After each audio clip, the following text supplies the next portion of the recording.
O jogo de ontem é mais uma marca da uma frase que a gente já disse aqui. A marcação individual voltou. Voltou muito forte. Hoje eu tomei uma aula antes do programa com um técnico da Série A que falou uma frase que é muito boa. Por que a marcação individual voltou? Porque o Barcelona quebrou rompeu todas as hipóteses da marcação por zona. Então muita gente voltou a marcar individual. O Gabriel Milito é um discípulo do Bielsa. Então, ele vai marcar individual o tempo inteiro. Você vai falar, mas ele tá jogando com 3 zagueiros. Ele não tá jogando com 3 zagueiros. Quando ele volta com linha de 4, como tá aqui. Saravia, era o Batalha, virou Bruno Fux por causa da lesão do Otávio no começo do jogo. Júnior Alonso, Arana. O Scarpa volta pelo lado direito. O Paulinho volta pelo lado esquerdo. Mas mais importante que você entender o desenho do sistema é o seguinte. O Saravia marcava o Lucas. O Caleri era marcado pelo Bruno Fux e pelo Júnior Alonso. Ora de um lado, ora do outro. O Arana pegava o Wellington Rato. Sobrou um zagueiro. Se sobrou um zagueiro aqui, que vai fazer a cobertura junto, o Caleri cai para a direita, vem com ele Bruno Fux, vem para a esquerda, vem o Júnior Alonso e sobra o Bruno Fux. Então sobrou um aqui. Sobrou um aqui, vai sobrar um aqui na frente. Então acontece o quê? O Luiz Gustavo saía com a marcação do Alan Franco. E o Luciano ficava com o Batalha. O Wellington tinha sempre a companhia do... Quem é que estava do lado direito? Scarpa. O Scarpa vinha com o Wellington. O Paulinho, que estava jogando muito aberto pelo lado esquerdo, tinha que pegar o Rafinha. O Rafinha faz saída de 3, mas ontem escapou um pouco mais, porque o Lisieiro vinha do lado de cá e era marcado pelo Bernard. E aí o Hulk pegava quem? Entre Arboleda e Alan Franco. Como o Alan Franco tem mais passe, o Hulk vinha pegar aqui o Alan Franco. Deixava a Arboleda solto. Mas cada um tinha o seu homem. Como é que você quebra isso? Com movimento e com infiltração. Se o Arboleda está solto, o Arboleda vai sair para construir o jogo. E vai tentar o passe, como o Sabino fez no jogo de ida. O Alan Franco estava marcado pelo Hulk. Outra possibilidade, se o Lisieiro está marcado pelo Bernard, vai jogar o Marcos Antônio, que pode infiltrar um pouco mais. Ou você vai pegar um atacante e jogar mais um cara aqui na frente, já que você perder de 1-0 e perder de empatar 0-0 é a mesma coisa. Mas o fato é que o Milito está fazendo a marcação individual, como eu já mostrei que o Abel está fazendo, só que o Abel está fazendo muitas vezes sem sobra. O Milito fez com sobra. Muito bom. Eu estou acompanhando aqui os comentários, tá? Pode mandar sua opinião, tô lendo. Mas eu queria muito colocar na nossa conversa o Thiago Arantes, porque tá rolando na Europa um formulário de consentimento sexual, por mais absurdo que pareça. E o Thiago, que está lá na Europa, vai poder explicar melhor isso, porque tem cláusulas bem esquisitas, para não dizer outra coisa, como, abre aspas, estupro acidental. Thiago, explica pra gente. Bom dia.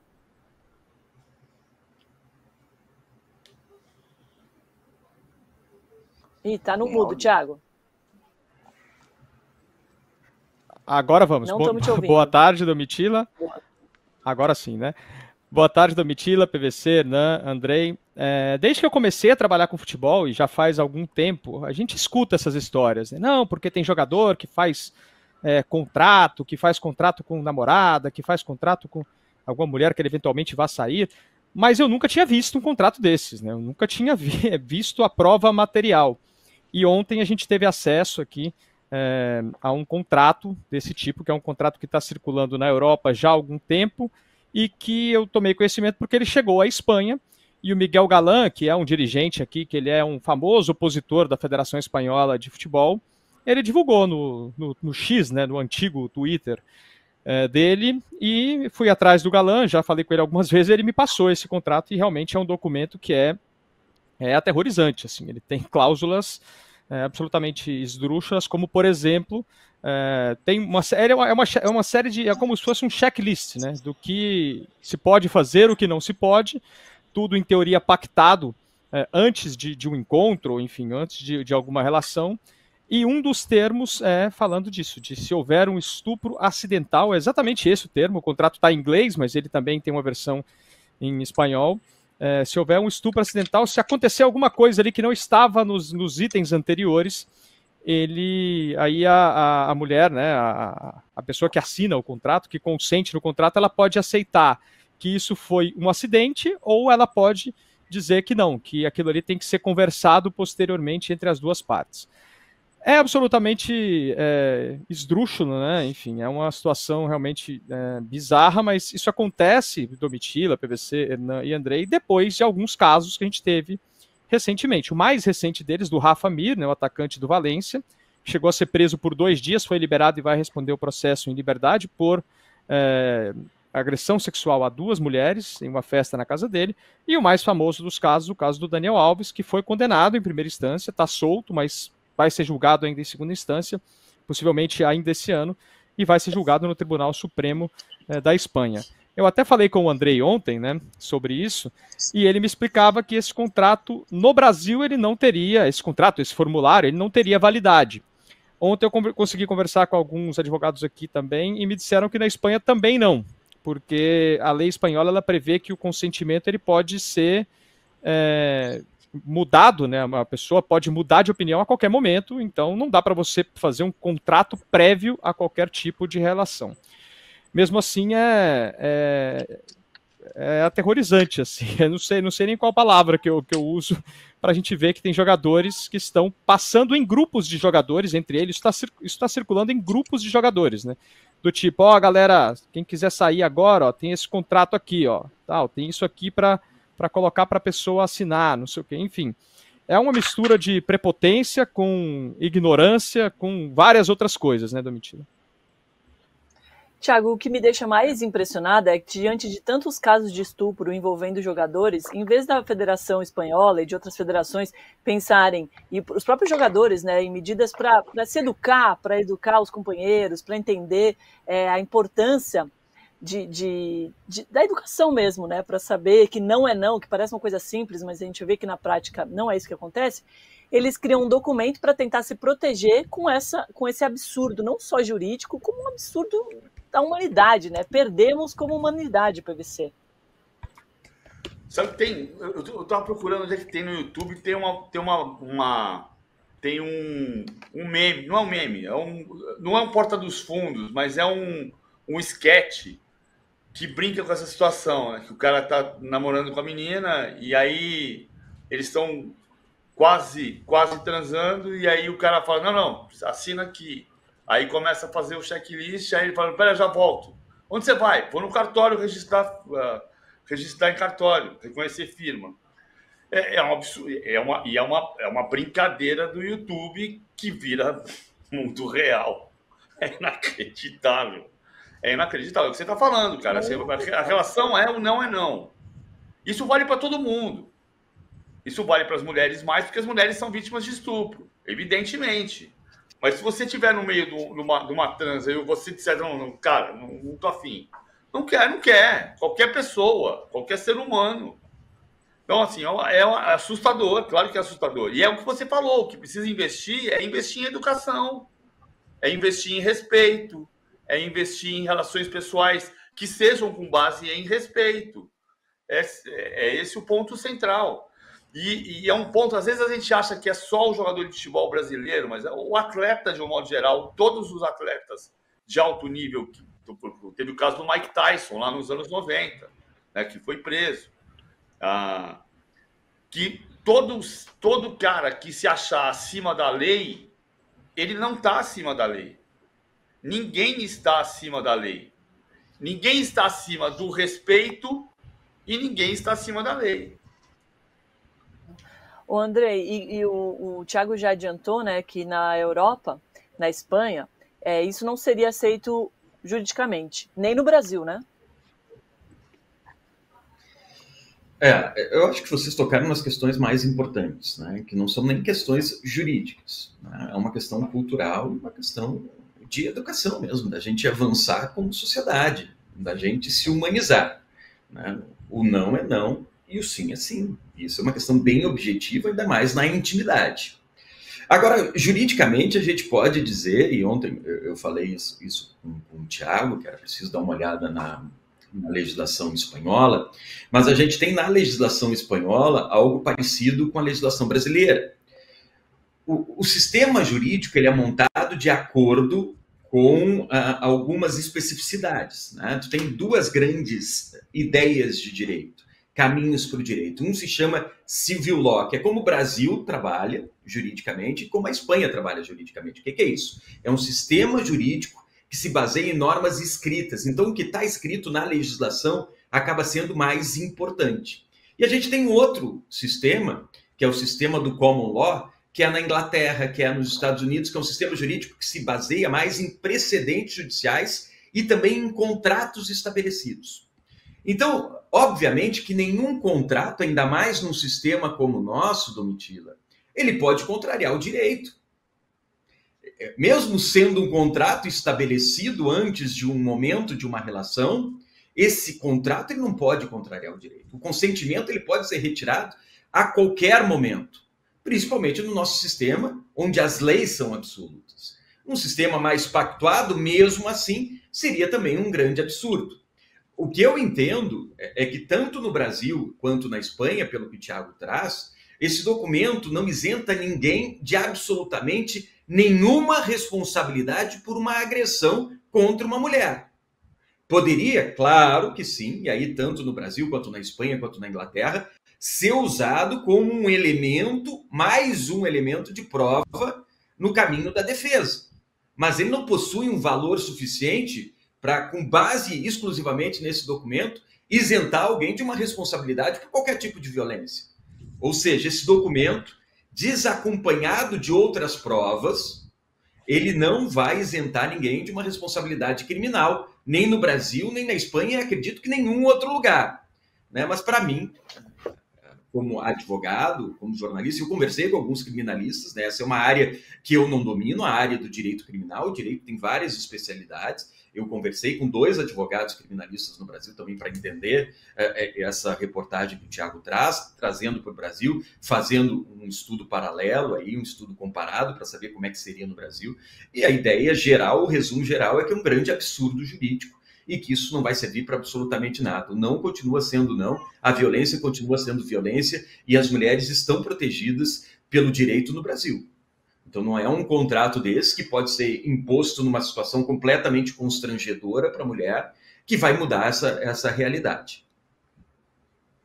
Ou seja, Tiago, além de ser esdrúxulo, horroroso, uma perda como pessoa, esse contrato ainda é uma burrice, porque não vale nada.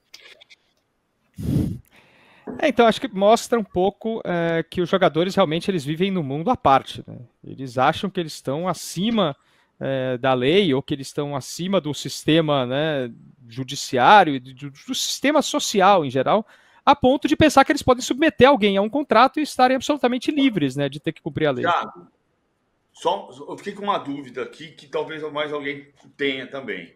Isso é um documento formal que a Federação Espanhola está indicando para os jogadores fazerem, ou esse é um documento que individualmente os jogadores estão tentando fazer? Não, esse é um documento, PVC, que ele tem circulado em grupos de jogadores. Não tem nada a ver com a Federação Espanhola ou com a Liga Espanhola. Não, em grupos de WhatsApp, grupos de, enfim, sociais, aí, de mídias sociais de jogadores, eles estão passando entre eles esse documento e falando, isso aqui, talvez ajude se tiver alguma situação tal. Vocês viram o que aconteceu com o Daniel Alves, viram o que aconteceu com o Rafa Mir, então vamos tentar nos proteger assinando isso aqui. Tanto que o documento ele não tem o timbre de nenhuma federação, de nenhuma associação de jogadores, nem nada disso, né? Ele está circulando como uma espécie de ajuda de ação entre amigos, né, entre os jogadores. O Miguel Galán, que foi quem fez a denúncia, ele me falou que recebeu esse documento já de jogadores da Liga Espanhola da primeira divisão, da segunda divisão, e que falaram para ele, esses jogadores, que receberam de atletas de outros países e que isso começou na Inglaterra. Tanto que o documento original, né, que é o que eu tive acesso, ele está escrito todo em inglês. mas já foi traduzido para outros idiomas. De qualquer forma, ele não tem um timbre de nenhuma associação, é bom a gente deixar isso claro. É realmente um documento aí dessa... Jogadores se falam, né, de diferentes países se falam muito e tentam se... vou usar uma palavra que não é exatamente adequada, mas eles tentam se ajudar em algumas coisas e nesse sentido eles estão achando que estão se ajudando, mas é um documento que não tem nenhum valor ou que tem pouquíssimo valor jurídico, como explicava muito bem o André antes. Perfeito. Thiago, muito obrigada pelas suas informações. Se você tiver qualquer avanço desse assunto, você, por favor, volte para a gente conversar mais. Tá legal. Um abraço para você, Domitila. Valeu, PVC, Hernan, Andrei. Um prazer sempre falar com vocês. Valeu. Andrei, antes da gente se despedir, tem mais um do Depay na Copa do Brasil. A CBF afirmou já que não vai inscrevê-lo porque já perdeu o prazo. Aí a questão é bem objetiva, tá, Domitila? A CBF tem um sistema automatizado e lá dentro do regulamento do campeonato está estabelecido o prazo para a inscrição. A inscrição vai até as 23 horas e 59 minutos de tal dia, até esse horário. Passando desse horário, o sistema não aceita mais. E ele não pode participar mais daquela competição de acordo com o regulamento específico da competição. Então, por isso que o Depay não vai poder participar da Copa do Brasil, mas vai poder participar do Campeonato Brasileiro. A Conmebol tem um outro sistema de registro de atleta, com outra orientação, com outro regulamento, com outro documento. Por isso ele também vai poder participar. Agora, na Copa do Brasil é bem objetivo. Ou tu chega com documento na sede da CBF, como precisava ser anteriormente, ou nas federações estaduais, no horário previsto, antes até 18 horas, até o funcionário fechar a casinha. Agora tem um documento que permite até as 23h59. Não adianta dizer que a Vivo, na tua casa, ou na federação, ou no teu clube, não estava funcionando na hora. Não vai funcionar. Essa desculpa não funciona. Porque precisa ser assim para o PVC, precisa ser assim para o André, precisa ser assim para a Domi, precisa ser assim para o Andrei. Né? É igual prazo de entrega de declaração de imposto de renda. Se você não entregou no dia 31 de maio, não adianta você dizer que deu pau na sua, que estava sem lucro.